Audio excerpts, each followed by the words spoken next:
We keep moving into the Big 12. Friday night game between Houston and UCF. When I was looking at the line for this, at least in my notes, I was like looking in the American because in my head I still have these schools in the American as there are now multiple seasons into the Big 12. Regardless, between the Cougars and the Golden Knights of Central Florida, I'm gonna go Houston on the road against, again, Central Florida. I think they're just playing a little bit better. I know last week they lost to West Virginia, but here against Central Florida, kind of know each other pretty well. And Fritz would want to bounce back, even though they definitely are not in the conversation for a Big 12 title, but they definitely want to finish well. So yeah, let's go Houston, who are not favored again, but Central Florida only has a 1 point difference being set up for them. So yeah, it's basically a coin toss between the two. Next up is the biggest game of the weekend.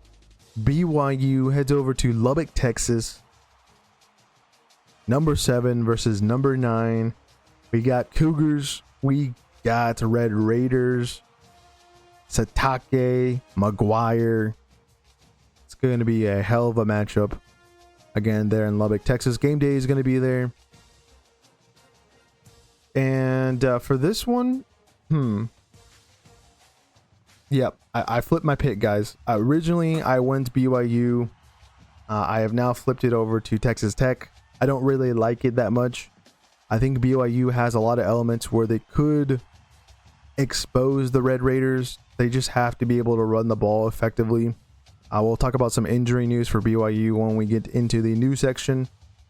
Texas Tech is favored by 10 points. It has been dropping since the beginning of the week at 10.5. And I think, yeah, they win by at least 2 possessions over the Cougs. Hand BYU their first loss of the season. It'd be kind of a loss for the Big 12 if they don't finish the season with at least a undefeated team going into the playoff. I think if BYU can win out, it will benefit the conference a hell of a lot more because they will get that first round bye and kind of just want to have more perception of that, of having that bye. But I think, yeah, BYU slips here. They also tend to dig themselves into holes. And who's good at making those holes? Well, that Texas Tech defense, who has been scoring points, causing a lot of turnovers, setting up their offense with excellent field position. Baron Morton, who just came back last week against Kansas State. So this is another week back where he doesn't have to knock off Russ, which is pretty good as BYU comes to town. So unfortunately, we're not going Provo Cougs. We're going Red Raiders. Colorado. Well, they make a trip all the way to Morgantown, West Virginia to take on the Mountaineers. On Monday, we talked about some good news that Coach Prime is making the quarterback switch finally to Juju Lewis. Thought it was a big mistake to not already make the switch already. As it's kind of like that one that I'm like, why did Juju even go to Boulder in the first place? And then the other one was the Stanford coaching staff finally making the change to Elijah Brown. Just some bonehead decisions there, to be quite honest. I don't think it's going to be a bonehead decision, as we're going to go West Virginia, who's going to go up against a quarterback getting his first start. Last week, the defense had their way against Houston. I think it'll continue this week, as West Virginia fans will be up for it, especially beating a ranked team last week. So yeah, let's go Mountaineers there in Morgantown. They're favored by 6.5 points and has been rising since the beginning of the week at 6 points. Next up, we got Kansas taking a trip to Tucson, Arizona. And my boys over at DGen Takes are not going to like this pick, as they are Wildcat alums, as I don't think Arizona will be bearing down there in Tucson. I think Kansas starts their like end of the season streak where they go on a run and tear up a bunch of teams that they run into, and I think Arizona ends up being one of those teams.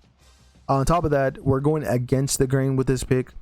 Arizona is favored by 4.5 points, so we're risking it with the biscuit to take the Jayhawks on the road there. So give me some Jalen Daniels in Kansas. The final game is Iowa State taking a trip down to Fort Worth, Texas to take on TCU. We're picking the Horned Frogs. Why? Well, Iowa State dealing with so many injuries. Also, when I tuned into yesterday's show for DJ Takes, I thought Noah the Money Train Choo Choo made a good point. If Iowa State didn't deal or have to deal with all these injuries that they have been dealt with or dealt, it's been a rough set of cards for the Cyclones. They could potentially be a top 15 team. But when you don't have guys in the secondary, even your kicker Conradi, who hits a pretty decent amount of field goals in terms of range. Then on top of that, there's some more bad news we'll talk about in the news section. There on defense, you're just going to have a bad time. And I think they're going to have a bad time against the Horned Frogs, who are favored by 7 points. It has been rising since the beginning of the week at 6.5. So yeah, let's go TCU there.